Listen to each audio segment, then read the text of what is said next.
Good evening, my mixing and matching followers. How is everybody doing this evening?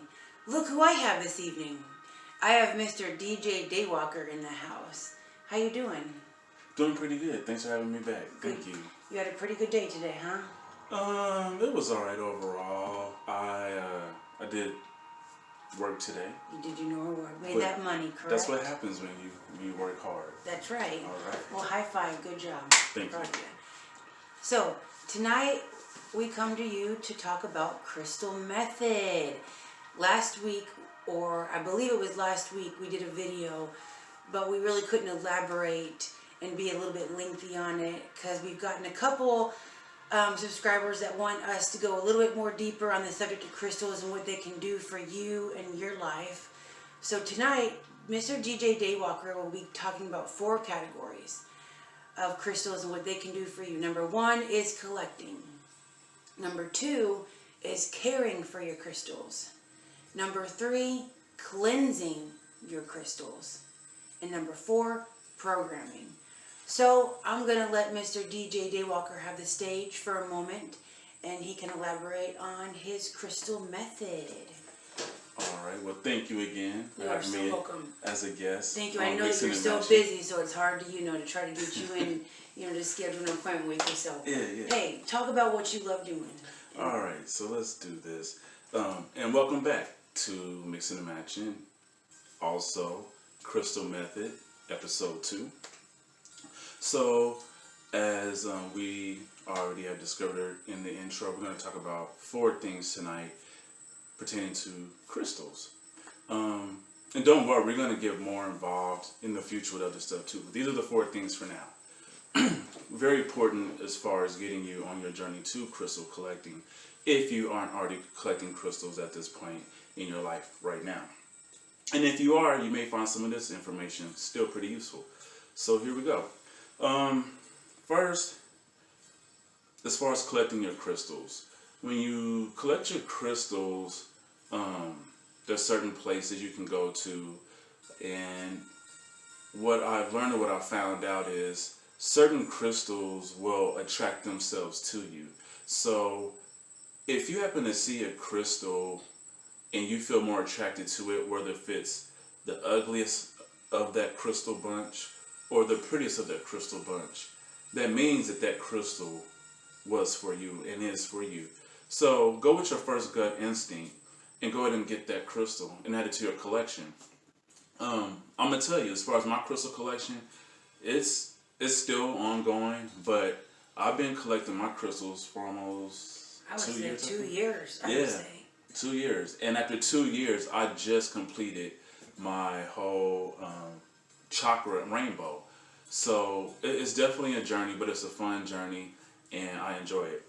So pretty much, as far as collecting, those are pretty much the rules and guidelines, because remember, these precious crystals, they do contain certain properties and energies at the end of the day.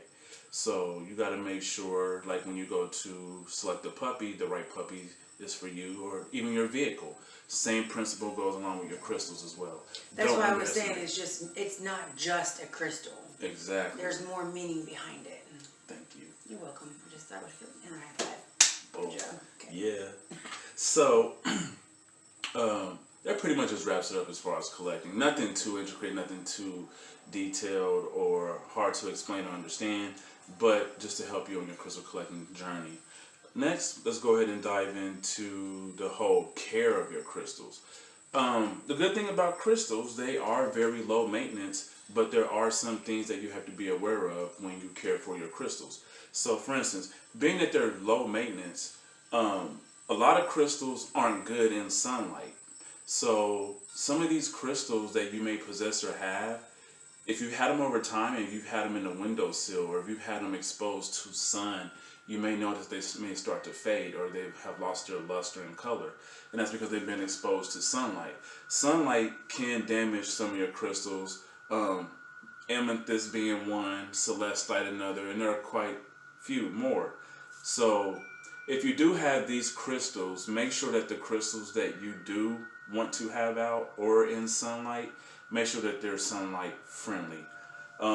Next, is just basically, cleaning them, making sure that they don't build up dust, because that will block properties in your connection to your crystals.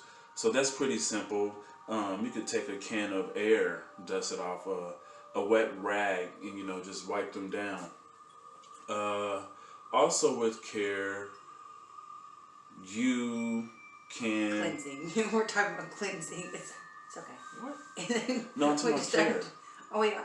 Yeah, I'm talking about care. Okay. I know I worked 12 hours today, but I think I'm still on I care. just thought we were talking about cleansing from home. I jumped ahead. Okay, it's alright. Okay, action. You're excited. I am.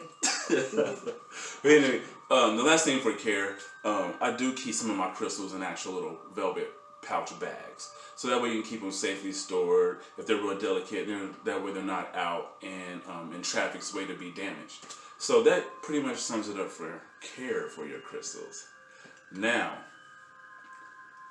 cleansing your crystals is very important. And that's what we're going to talk about in this segment here as well. And cleansing is very, I would say, sacred, important. Thank you. They were high-fiving in. Yep. Just like you keep your body cleansed. You don't have to do that as regular on your crystals, but think of them in the same manner. Some ways that you can cleanse your crystals is by, we have a couple of examples that we're going to show you here. 2 examples I really can't show you, so I'm just going to start with those. One is moonlight. Now, when you want to cleanse your crystals,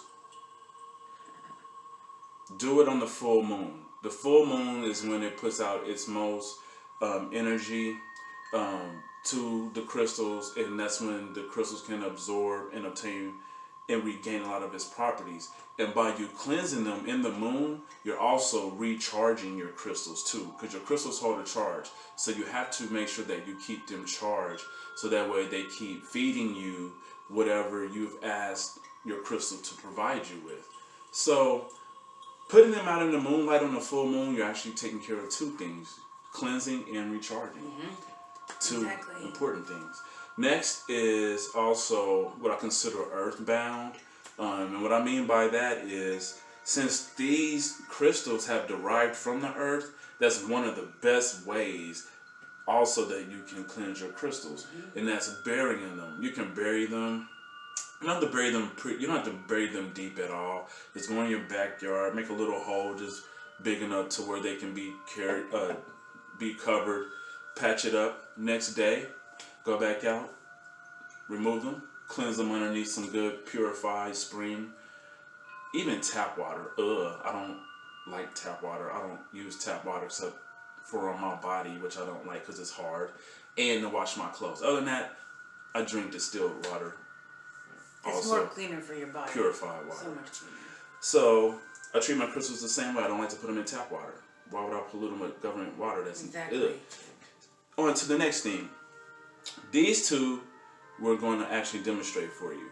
One is, that I kind of just mentioned, is water, and also smudging. Now, I'm going to demonstrate how you can cleanse your crystal in water and mixing and matching.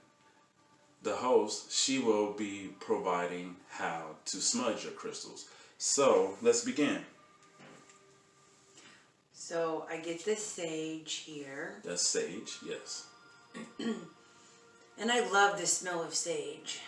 Love it. It's different, but it's pleasant at the same time, is. ain't it? It is. I know, right? You want to get that good, flame on that sage.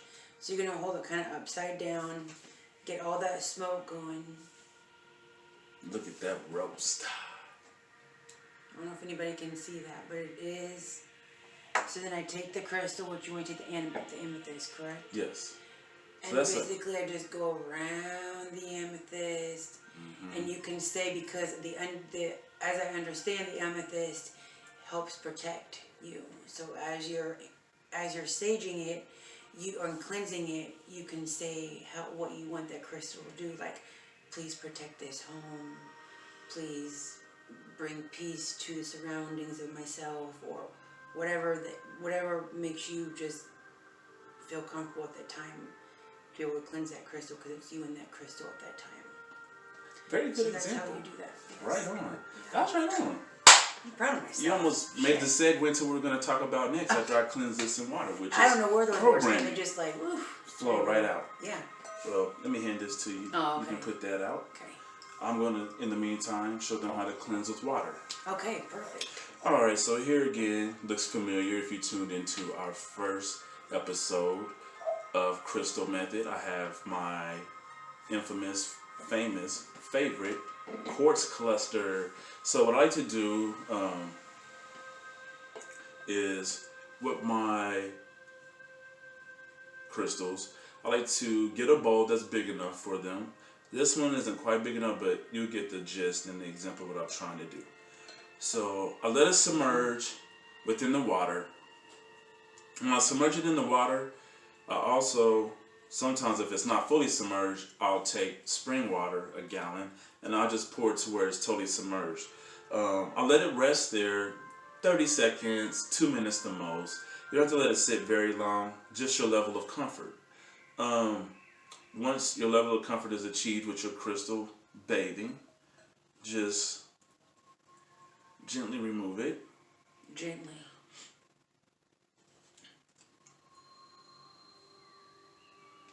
And I'm going to place it here on the towel and just let it dry out.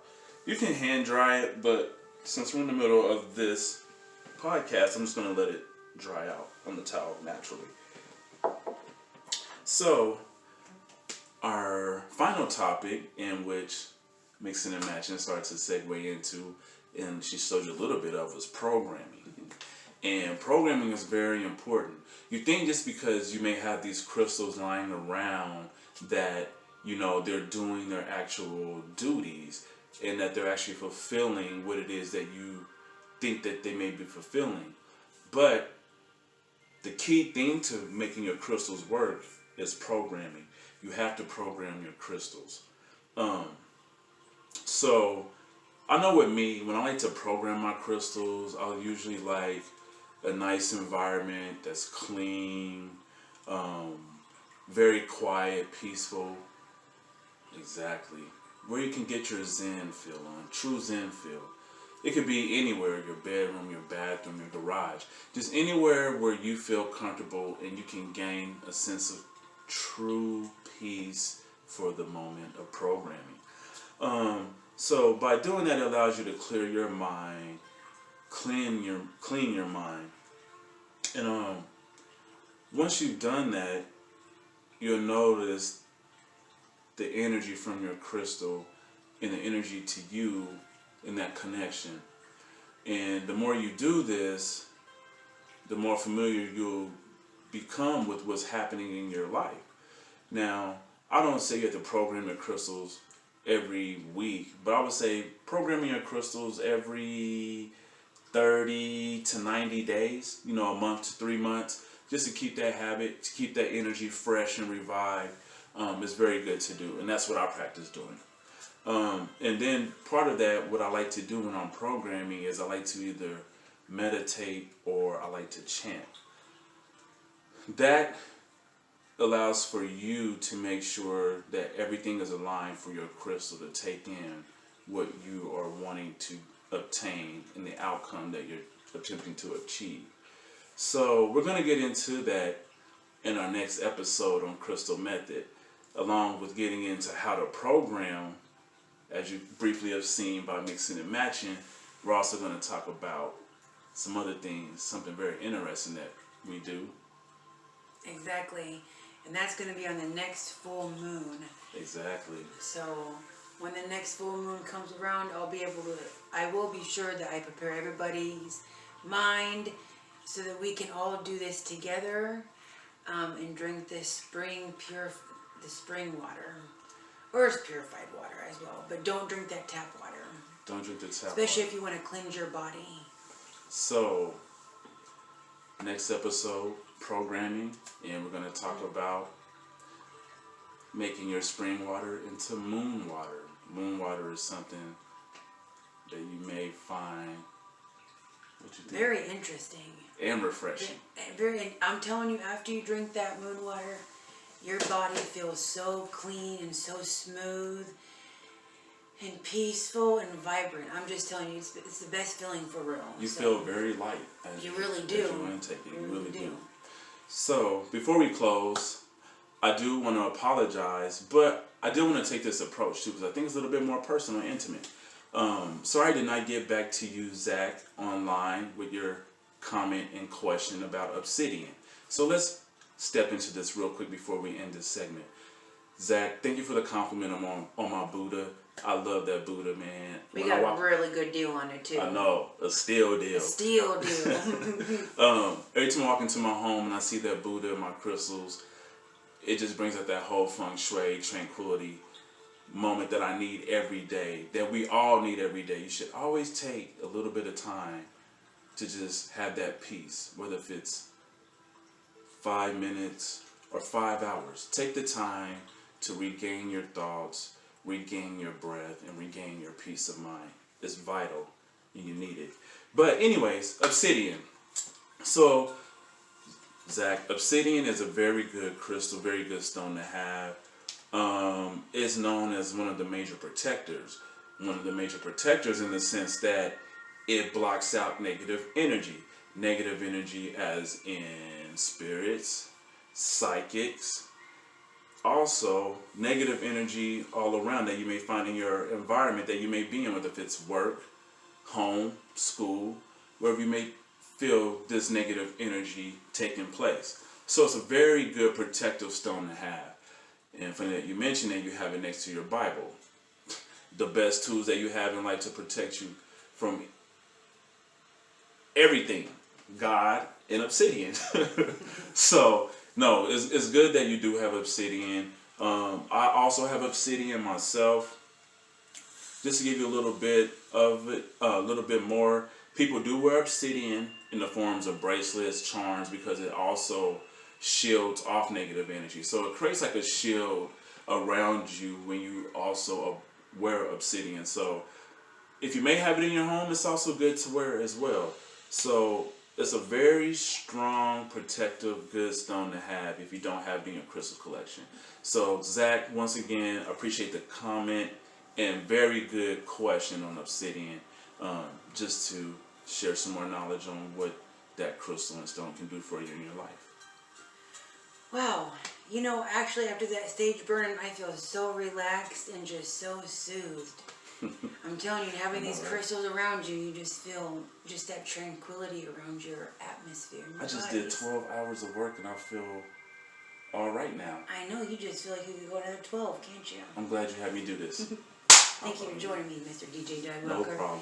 Thank you so much for talking about how you can collect, care, cleanse, and program your crystals. So like we said, next time we're going to talk about and drink that spring or purified water on the next full moon. I will keep everybody updated. Thank you so much for joining me, coming in on your busy schedule. I know you are just so hectic, working all these jobs and doing all these investing and getting all your money in. But thank you so much for stopping by. My pleasure. And remember, I am on YouTube. Please keep on subscribing to my page. Keep on liking, not disliking. Keep on subscribing, making comments. Remember, I am on Facebook and YouTube. So thank you so much for tuning in to Crystal Method tonight. And you guys all have a wonderful night. Peace.